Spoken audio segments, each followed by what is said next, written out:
Let's do it.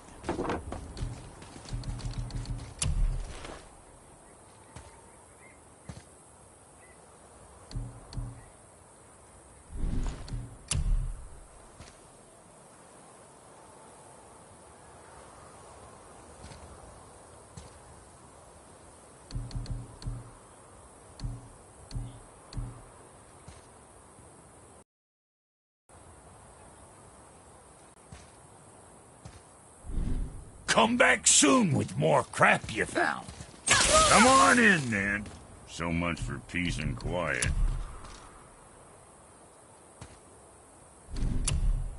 That's it?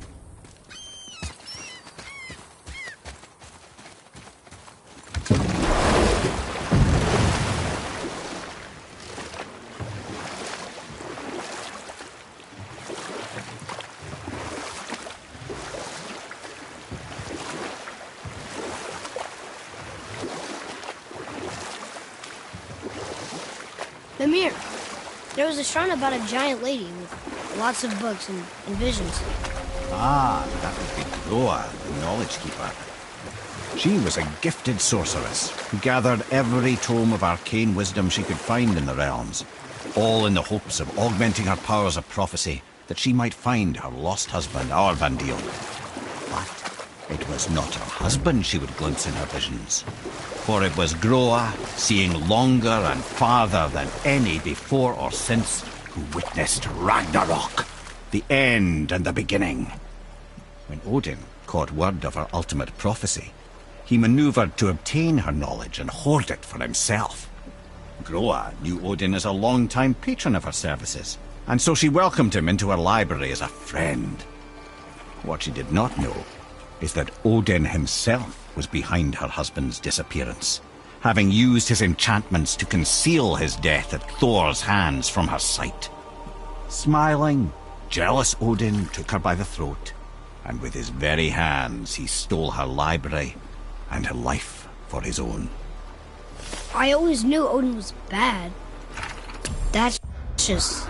Ruthless, barbaric, heartless? That's Odin. In fact, we would do well to sit here in silence for the next few moments and reflect on Odin's capacity for cruelty. And so... Reflect longer.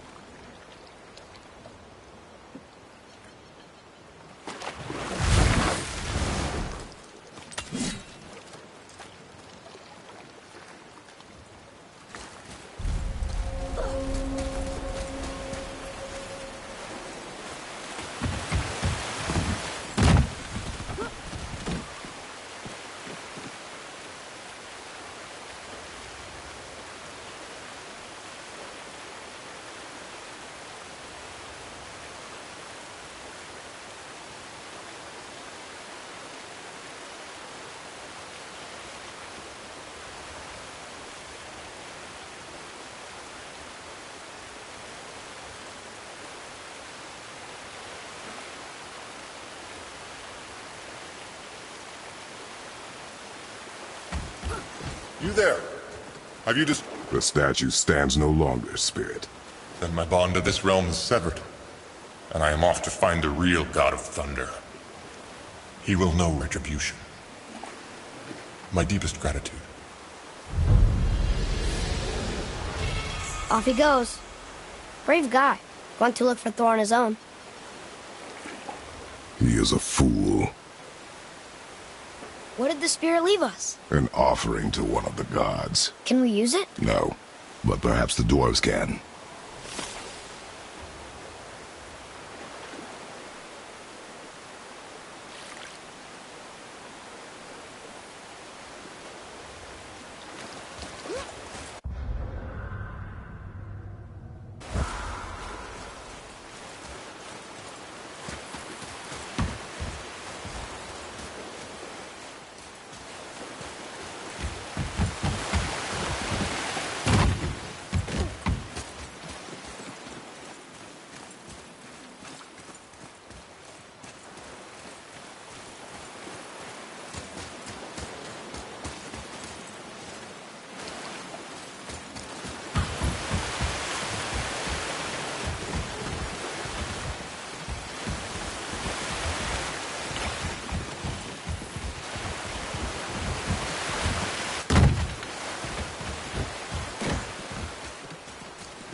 I've never seen a waterfall so big.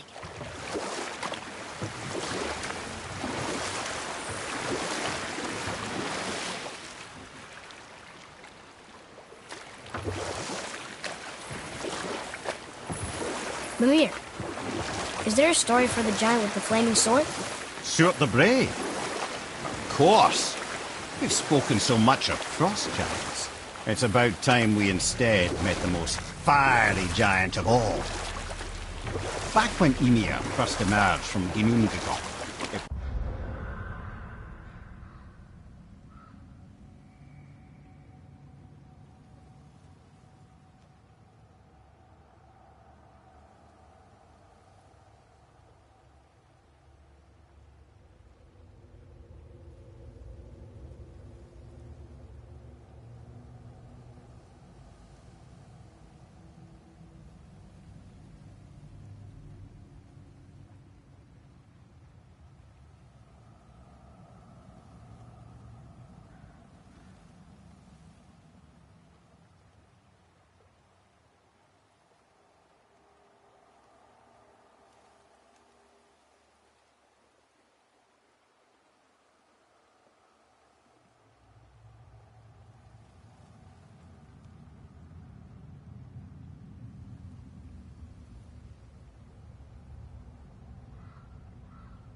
was Suart who followed next. He came from Muspelheim, the Fire Realm, bringing heat to the young...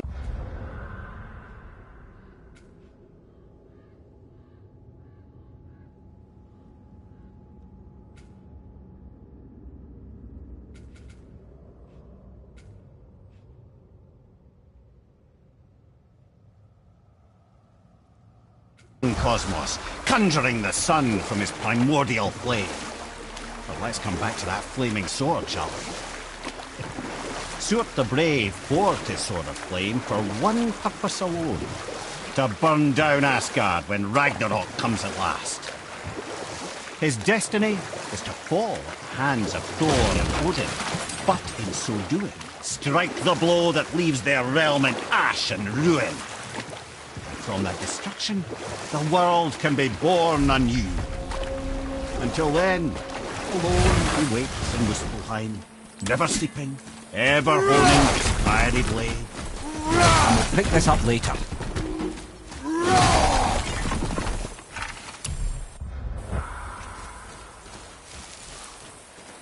Here. Boy. Yes, sir. Kveikja.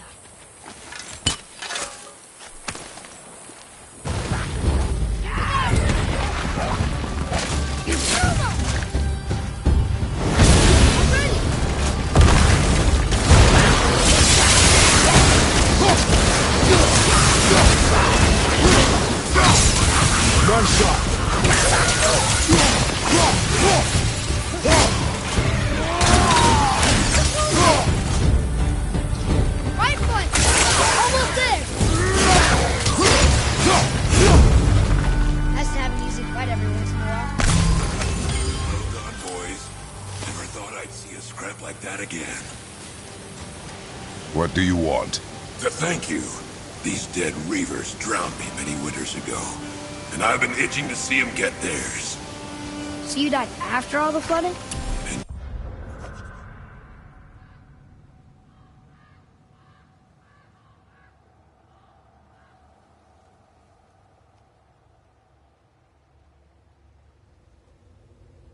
Indeed. I came to the Lake of Nine to pillage Tyr's temple, but I underestimated the severity of the desolation. Have you seen other men? Living? A bearded one with tattoos. Only the one standing in front of me. Thank you both for avenging my death. Useless. Well, we can't expect them all to know something useful.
Maybe the next one will have more information. Keep your expectations low, boy. Spirits are rarely useful. How do they even exist? When you sever a man from his life, it is not always a clean cut. So you've met other spirits? Yes. Many. What were they like? Annoying.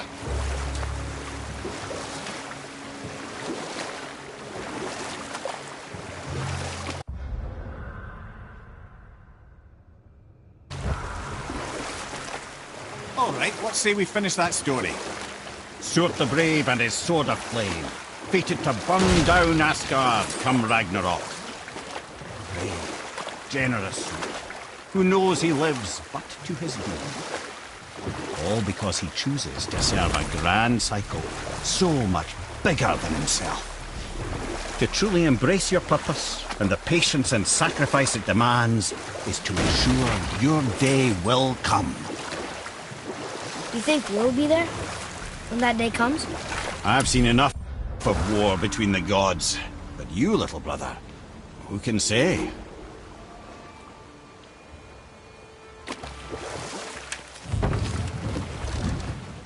I think this is the last one. Might as well, right? Fine.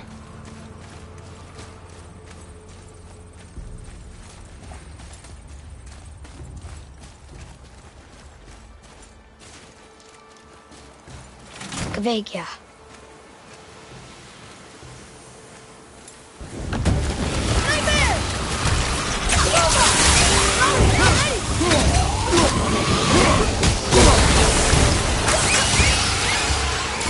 Nightmare! Ah, what awful pest!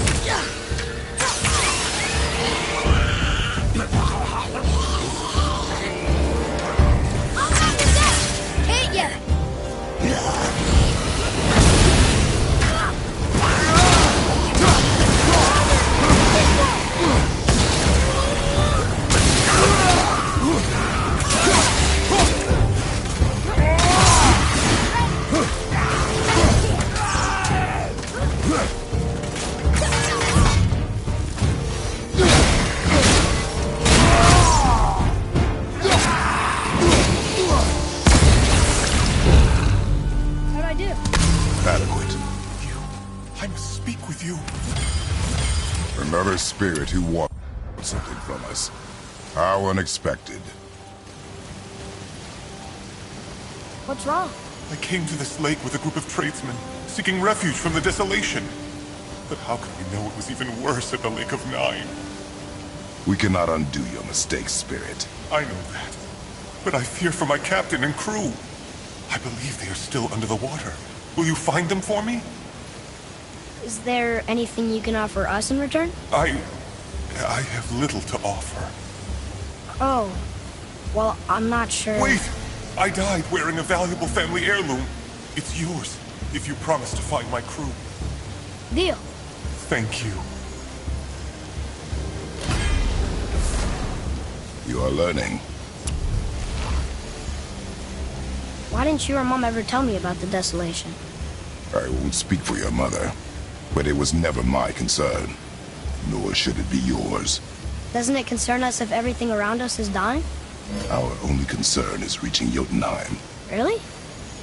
Then why are we exploring all these islands? The resources we find improve our equipment. If we stray from the path, it is only to prepare ourselves for the journey ahead. I can live with that if it means we keep exploring. And helping others.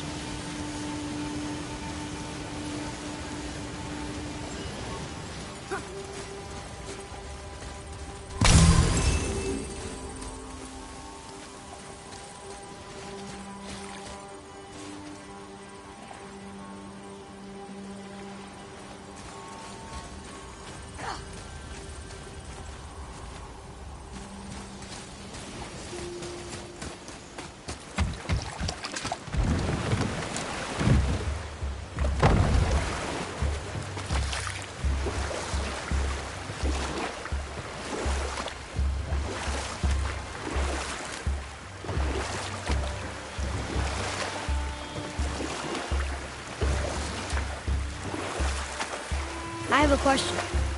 If Ymir was the first giant, where did he come from? In the beginning, there was Ginnungagap, the Great Void. There were no realms yet, only primordial forces.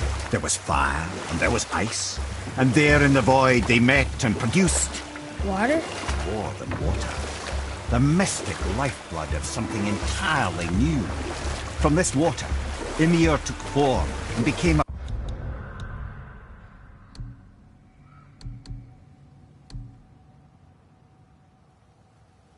being of pure creation and chaos, mother and father to all that came after.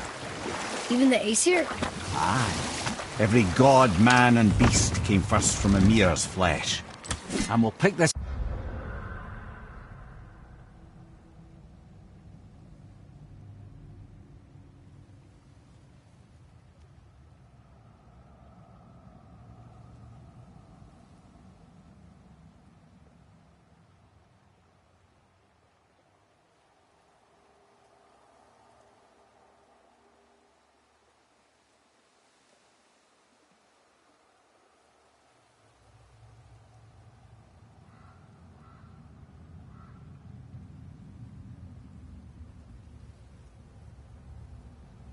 up later.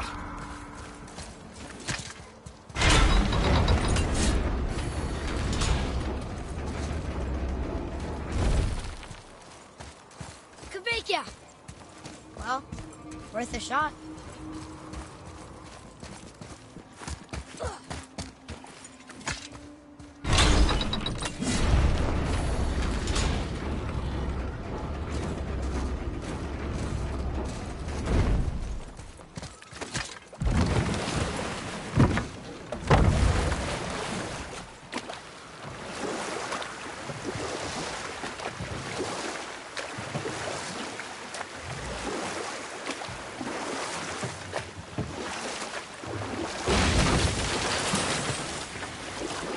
Ymir, can you finish that story you started? I can indeed. Where were we? Oh, Ymir, the first giant that emerged from the void. and every form of life began to spring forth from Ymir. Though it was the Aesir who thought themselves so superior that they should hold dominion over the rest of creation. It was Odin who took arms against his creator and spilled Ymir's lifeblood with his spear. A necessary evil, he would say, to bring order to the realms. For Ymir's torn flesh, Odin would fashion the realm of Midgard for his own. Called himself All-Father as if he was the creator and not the creator's destroyer. A small, covetous tyrant. Ymir? Huh? Oh, sorry, my boy. You know, I think it best we just end it there, actually.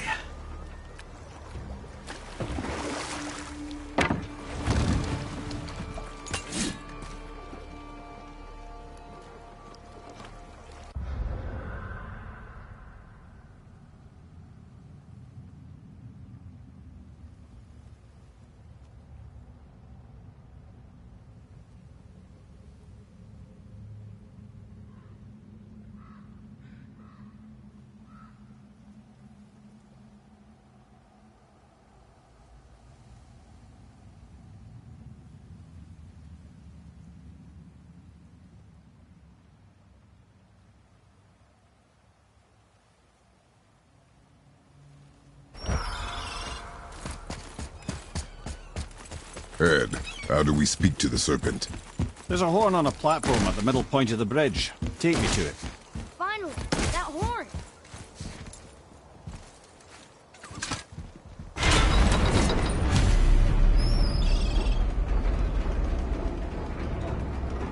Good. Now put my lips to the horn.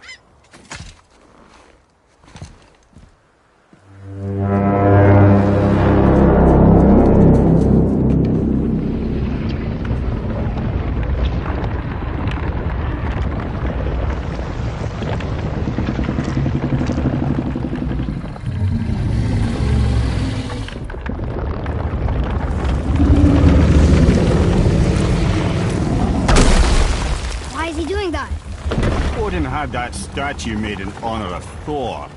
And seeing as the world serpent absolutely abhors the fat... Sick of looking at it. But doesn't that hurt? Well, he and Thor have a bit of an unpleasant history between them. I guess waking up to see it was worse than the thought of lumps of solid stone passing through his gullet. You want me to ask him? No. Our only concern is Jotunheim.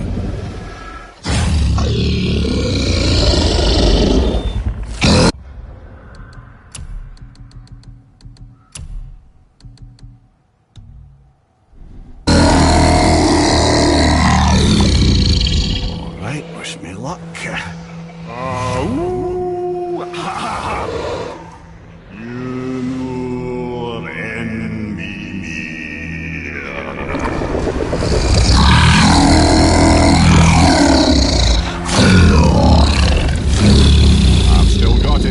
He remembers me.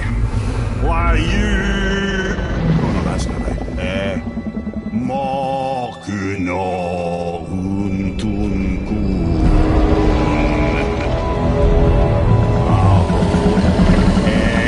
Eko no Tuno Punora.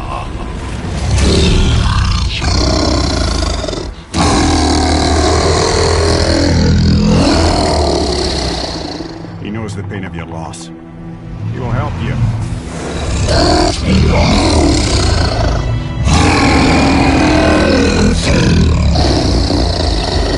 Efniun Folkur. Curious. What is it? Oh, nothing to be concerned about. What is he doing? Making sure we're heading in the right direction. Listen closely now. We need two things to get us into the land of the giants.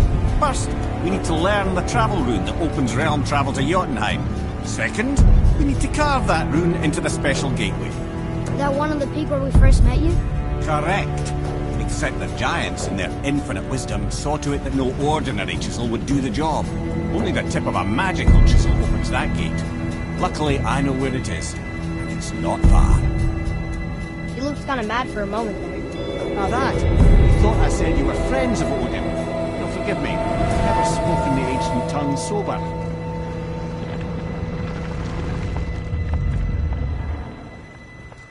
Wait, look! The water's dropped even further. You can see more of the realm towers and statues. I even see new places to explore along the shore. Where is this chisel? Find me a boat, and we'll go from there.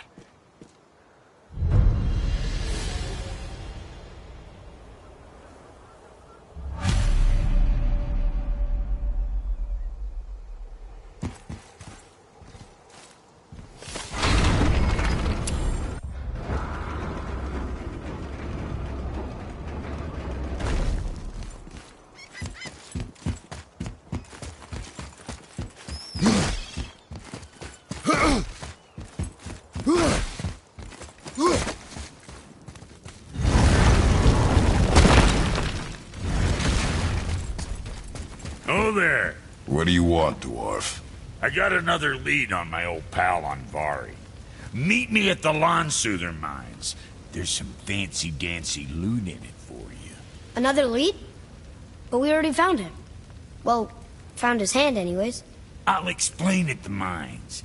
These ones is just south of the river pass. Now you two want something, or you just gonna stand there all gag-scrapped and slack-jawed?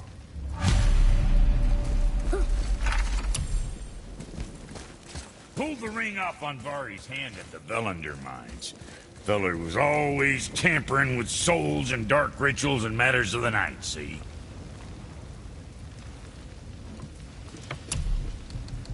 Just the sound of his hammer flattening metal were enough to stoke my fires all blissful. Shit, you better clear out before I get all frisky.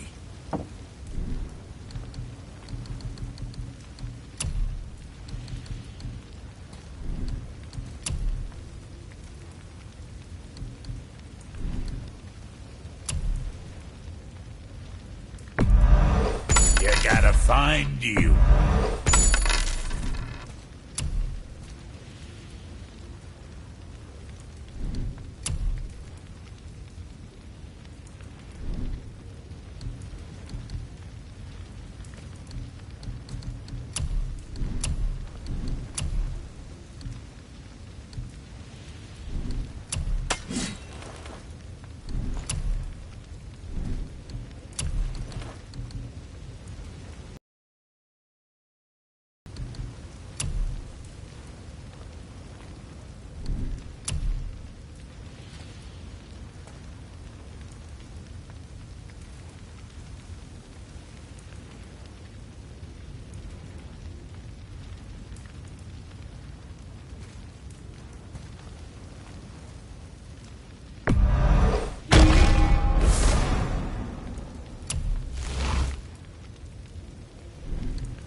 Well, see you next time you need something.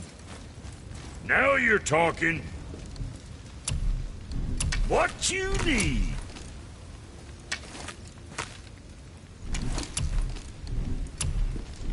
Whatever.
So when we get to the boat, we can either look for that special chisel now, or go exploring for a little while. I'm happy with whatever you want to do.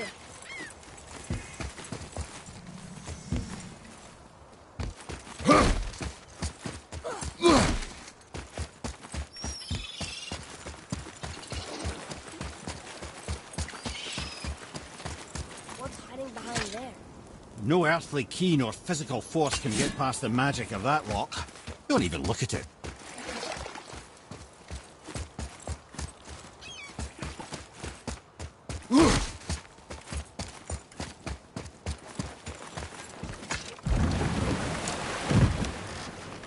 Which way to the chisel? Keep rowing towards the statues of the oarsmen, then thread past between them.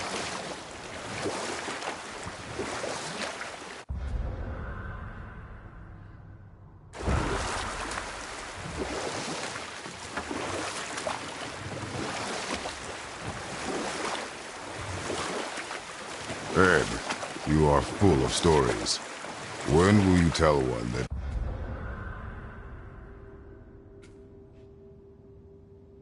entertains? I beg your pardon? You just insulted me. Yeah, I got that. So you want a corker, do you?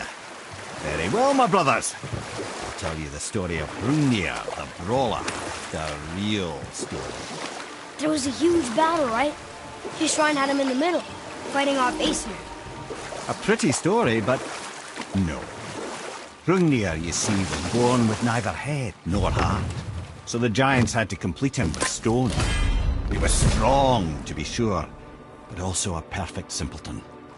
Odin met him wandering in Midgard one day. Found him so amusing, so harmless.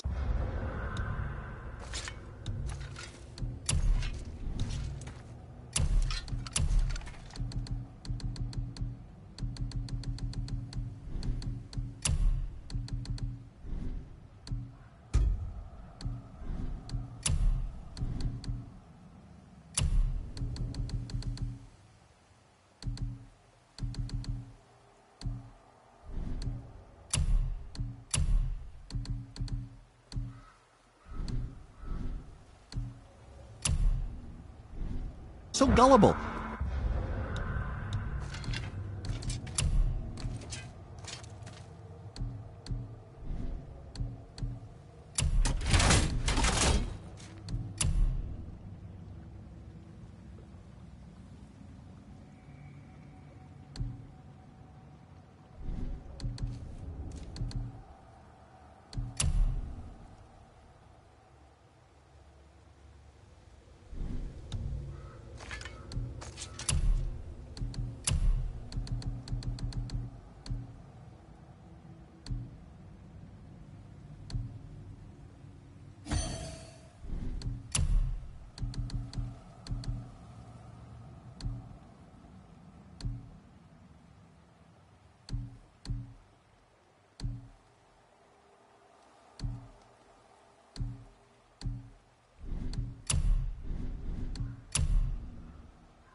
invites him back to his palace in Asgard.